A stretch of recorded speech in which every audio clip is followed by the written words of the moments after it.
بھارت ورش میں مسلمان وطن پرست نہیں ہو سکتا. پرستش یعنی پوجا. پوجا تو صرف ایک مالک کی, ایک اللہ کی. لیکن حب الوطنی, وطن کی محبت, یہ تو فطری چیز ہے.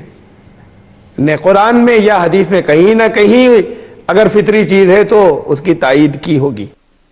جہاں پیدا ہوتا ہے ہر شخص اس جگہ سے اسے محبت ہوتی ہے, یہ فطری بات ہے. لوگ باہر چلے جاتے ہیں غیر ممالک میں, وہاں زندگیاں گزار دیتے ہیں, برسہ برس وہاں پر رہتے ہیں, وہاں پر ان کی تنخواہیں زیادہ ہوتی ہیں, وہاں آرام و آسائش انہیں زیادہ ہوتا ہے, یہاں کے مقابلے میں مصائب ان کو نہیں ہوتے, اچھی نوکریاں ہوتی ہیں, اچھے بزنس اسٹیبلش ہو جاتے ہیں.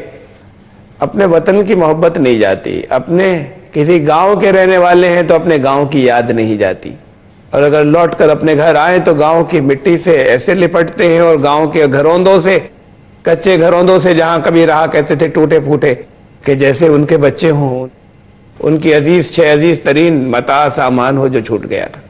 یہ فطرت میں ہے محبت وطن کی. میں خود آج جہاں پر جس گھر میں رہتا ہوں رامپور میں, میری پیدائش وہاں نہیں ہوئی تھی. ایک اور محلہ ہے جہاں پر, اس میں ایک گھر تھا کرائے کا جہاں میں پیدا ہوا. کرائے کا گھر تھا, پانی کے لیے اس کے اندر پانی نکالنے کے لیے پہلے کنواں تھا, بعد کو ہینڈ پمپ لگ گیا تھا. کچن ایسا تھا کہ خالی ایک شیڈ اوپر پڑا ہوا تھا, بس ادھر ادھر کوئی دروازہ نہیں تھا, کوئی دیوار نہیں تھی. اس میں بارش کی پھوار اور جھار آتی تھی. بجلی نہیں تھی, لائٹ ہمارے فرشی پنکھے چلتے تھے, ہاتھ سے کھینچ کر وہ جھلے جاتے تھے. آج میں جس گھر میں رہتا ہوں ہمارا اپنا گھر ہے, وہ گلیوں محلوں کے اندر بڑے انٹیریئر میں تھا. یہ شہر کے نمایاں مقام پر ہے, بہت اچھا ہے, بہت آرام دہ ہے, کسی طرح کی کوئی تکلیف نہیں ہے, بلکہ بہت سے لوگوں سے, اللہ کے بہت سے بندوں سے بہت زیادہ اچھا ہے. لیکن آج بھی جب میں کبھی اتفاق سے ادھر جانا نہیں ہوتا, ان محلوں ان گلیوں سے کبھی اگر گزرنا ہوتا ہے, اور کبھی میں اس گھر کے سامنے سے گزرتا ہوں جہاں میری پیدائش ہوئی تھی, تو میں نکل کر نہیں جا پاتا, میرے قدم رک جاتے ہیں. میں بہت دیر تک کھڑا اسے دور سے ان دروازوں کو تکتا ہوں.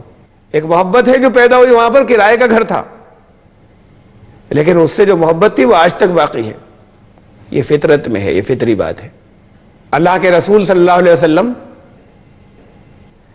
جب ہجرت کی آپ کو اجازت مل گئی, اور یہاں جان کے دشمن, چپا چپا جان کا دشمن ہے, اور وہاں چپا چپا آواز دے رہا ہے اور استقبال کی تیاری کے اندر ہے مدینے کے اندر. وہاں لڑکیاں دف بجا رہی ہیں اور گیت گا رہی ہیں استقبال کے اندر, اور پوری بستی جو ہے وہ ہمتن انتظار ہے. مدینے کے لیے جب روانہ ہوتے ہیں تو پہلے غار ثور کا رخ کرتے ہیں. 3 دن یہاں قیام ہے, اور اس 3 دن کے بعد پھر مدینے کی طرف روانگی ہے. مدینے کی طرف روانہ ہونے سے پہلے اللہ کے رسول صلی اللہ علیہ وسلم اس پہاڑ کی چوٹی پر کھڑے ہوتے ہیں, ایک نگاہ ڈالتے ہیں آخری اپنے وطن مکے کی طرف جسے وہ چھوڑ کر اب جانے والے تھے, اور یہ الفاظ زبان مبارک سے ادا ہوتے ہیں کہ میری قوم اگر مجھے یہاں سے نہیں نکالتی تو میں تجھے چھوڑ کر نہیں جاتا. وطن کی محبت تو تھی, استقبال وہاں ہے, وہاں حکومت ہے, وہاں لوگ آنکھوں کے اشاروں پر اپنی جانیں دینے کو قربان ہیں, اور یہاں جان گوارا نہیں ہے اور جان کے در پہ ہیں, اور گھر کو گھیر لیا کہ اب زندگی کو ختم کر دیں.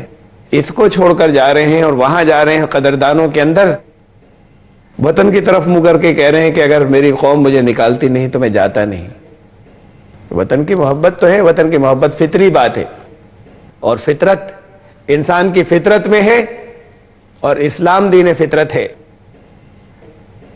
تو وطن کی محبت اس کو الگ اسلام سے نہیں کیا جا سکتا. یہاں بڑی اہمیت خاص ہر ملک کے اندر ہے.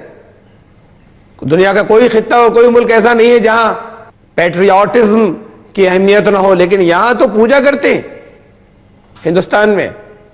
تو ایک بات اور خاص طور سے اس پس منظر میں یا ہندوستانی پس منظر میں جہاں راشٹر اور دیش کی پوجا ہوتی ہے, وہ بڑا ضروری ہے، محبت کے ساتھ میں، طنز کے ساتھ میں نہیں، اپنے غیر مسلم بھائیوں کے سامنے رکھیں کہ یہ راشٹر جس کی تم پوجا کی بات کرتے ہو، پوجا تو انسان تمہیں بھی نہیں کرنا چاہیے اور ہمیں بھی غیر اللہ کی، ہم بھی اس سے محبت کرتے ہیں، لیکن اس کو اس دیش کا روپ اور اس راشٹر کا درجہ دینے والے مسلمان ہیں۔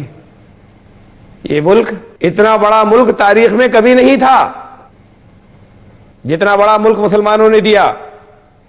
معلوم تاریخ میں، نون تاریخ کے اندر، نون ہسٹری کے اندر خرافاتوں اور دیومالاؤں کی بات الگ ہوگی، لیکن اگر بہت بڑا ٹکڑا تھا اور بہت بڑا حصہ تھا، تو جیسے بہار اسٹیٹ ہے، ویشالی اس کا نام تھا، بھئی یہ چھوٹے چھوٹے سے ٹکڑے تھے، تھوڑے چھوٹی سی ریاستیں تھیں جو جگہ جگہ بکھری ہوئی تھیں، یہ سب مل کر ایک ملک کہلائے، ایسا کبھی تاریخ میں تھا ہی نہیں یہاں۔ اس کو ایک ملک انہوں نے بنایا جنہیں یہ آپس میں نفرتیں بڑھ گئیں، غلط فہمیاں آپس میں پیدا ہو گئیں، جنہیں یہ آکرمن کاری کہنے لگے، حملہ آور کہنے لگے، جنہیں حملہ آور کہتے ہیں۔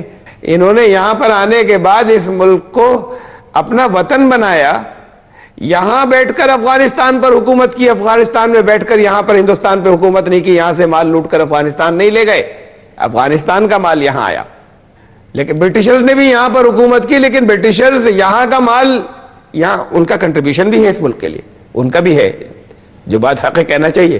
انہوں نے تو یہاں کی دولت برطانیہ پہنچائی، مسلمان جو اس ملک میں آئے انہوں نے اسی کو اپنا وطن بنایا، کسی اور جگہ دولت نہیں پہنچائی، کسی اور جگہ ان کی کوئن نہیں بیٹھی ہوئی تھی یا مہاراجہ نہیں بیٹھے تھے کہ یہاں کی دولت وہ وہاں پر ٹرانسفر کر رہے ہوں۔ اور انہوں نے یہاں پر یہ جو چھوٹے چھوٹے سے ٹکڑے تھے، راجوں اور رجواڑوں کے، چھوٹی چھوٹی سی جو ریاستیں تھیں، ان سب کو اکٹھا کرنے کے بعد، ہاں لڑائیاں تو ہوئیں اور فتح تو کیا، لیکن اس کے بعد وہ پھر پورا ایک ملک جو بنا، جسے آج دیش کہتے ہیں، جسے آج راشٹر کہتے ہیں، یہ مسلمانوں کی دین ہے۔ اس سے پہلے کبھی یہ دیش نہیں تھا، کبھی ایک پورا راشٹر نہیں تھا ہسٹری میں، تاریخ میں۔ اور جتنا بڑا دیش انہوں نے دیا تھا اور جتنا بڑا راشٹر انہوں نے دیا تھا، اتنا بڑا دیش اور اتنا بڑا راشٹر آج نہیں ہے۔ ان کو اگر واپس بھی جوڑ دیجئے تو اس سے بھی بڑا دیش دے کر گئے تھے وہ تو، جس کی سرحدیں برما سے لے کر افغانستان تک تھیں، برما بھی شامل تھا، اس میں افغانستان بھی شامل تھا۔ یہ اتنا بڑا دیش دیا تھا، بعد کو پھر اس کا وبھاجن ہوا اور ٹکڑے ہو گئے اور دوسروں نے کیے۔ تو مسلمانوں نے ٹکڑے نہیں دیے تھے، ٹکڑوں کو جوڑ کر دیش دیا تھا۔ برٹشرز نے اس کے بعد کو ٹکڑے کیے، اور جو مسلمانوں کے پیسے پہلے آنے والے تھے انہوں نے کبھی اس کو ایک بنایا نہیں۔ تو جنہیں راشٹر سے محبت ہے، جنہیں دیش سے محبت ہے، ان کے سامنے اس پہلو کو محبت سے رکھا جانا چاہیے، یہ ضروری ہے۔ اب میں پھر دوبارہ اس طرف وطن کی محبت کی طرف آتا ہوں، حب الوطنی۔ میں نے ابھی کہا تھا کہ یہ نیچر میں ہے، یہ اسلام کے مطابق ہے۔ ایک اصول ہے اسلام کا کہ اپنے جو تمہارے قریب ترین قرابت دار، ان کا حق زیادہ ہے دور والوں کے مقابلے میں۔